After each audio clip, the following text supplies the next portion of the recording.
ભાઈનું અમે જે સિલેક્શન કર્યું છે, તો આપ સૌ જાણો છો કે આમ આદમી પાર્ટી છે ને એક ટ્રાન્સપરન્સી જોવે છે કે એક પેનલ બેસાડે છે, એ કદાચ એમ કહેતા હોય કે જેલબેને ટિકિટ આપી છે, ના મેં ટિકિટ નથી આપી, એના કામે ટિકિટ આપી છે.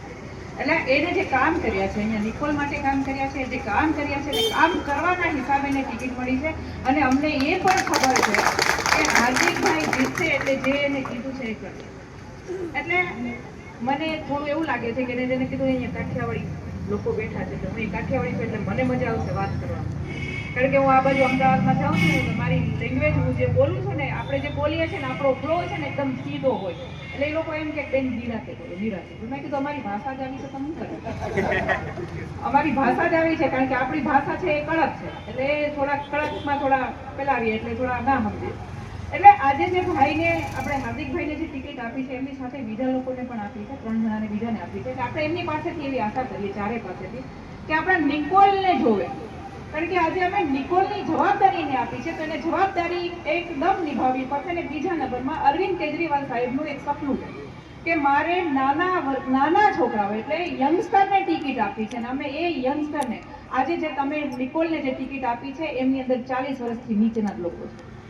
એટલે આપણે જે કરવા નીકળ્યા છીએ, તો આજે હાર્દિકભાઈ જ્યારે લડે છે ત્યાં તમે એટલી મોટી સંખ્યામાં અત્યારે છો, એટલે મને ખાતરી છે કે હાર્દિકભાઈના હાથ ઘણા બધા છે. એટલે હાર્દિકભાઈ રોકાશે નહીં. એનું કારણ છે કે હાથ બહુ છે, લોકોનો સાથ છે, અને સાથે સાથે લોકોનો એટલો આક્રોશ છે. એ આક્રોશની અંદર આજે હાર્દિકભાઈ પોતાની ધાર્યું કામ કરી શકશે. આજે આક્રોશ કેવો છે? આક્રોશ એવો છે કે આપણે સૌ જાણીએ કે 2016 ની અંદર આપણે લોકો નોટબંધીમાં લાઈનમાં ઉભા હતા, 2020 અને 21 ની અંદર આપણે ઓક્સિજનની લાઈનમાં ઉભા હતા, અને અત્યારે આપણે ગેસના બાટલાની લાઈનમાં છીએ. તો આપણે આટલું બધું સહન કર્યું છે. અહીંયા અમદાવાદની અંદર 35 વર્ષથી જ્યારે ભાજપ સરકાર હોય, અને છતાં પણ આપણે આ પરિસ્થિતિ જો ગુજરવું પડે અને આ પરિસ્થિતિ જવું પડે, તો હવે આપણે એને એમ કહેવું પડે કે હવે તમે ધીરા ખમો અને તમે બેસો, અમે કોકને અમે હવે બીજાને આપણે આપીએ. અને તમે એક વખત વિશ્વાસ કરો, અને વિશ્વાસ તમે અહીંયા જેટલા એવા છો હાર્દિકભાઈના સપોર્ટર છે, એટલે તમે એક ઘરમાં જાજો અને લોકોને કહેજો કે આપણે 35 વર્ષથી ભાજપનું દમનગીરી આપણે સહન કરી છે. હવે દમનગીરી સહન નથી કરવાની. હવે આપણી પાસે સારો મોકો છે, સારા માણસો છે, અને સારા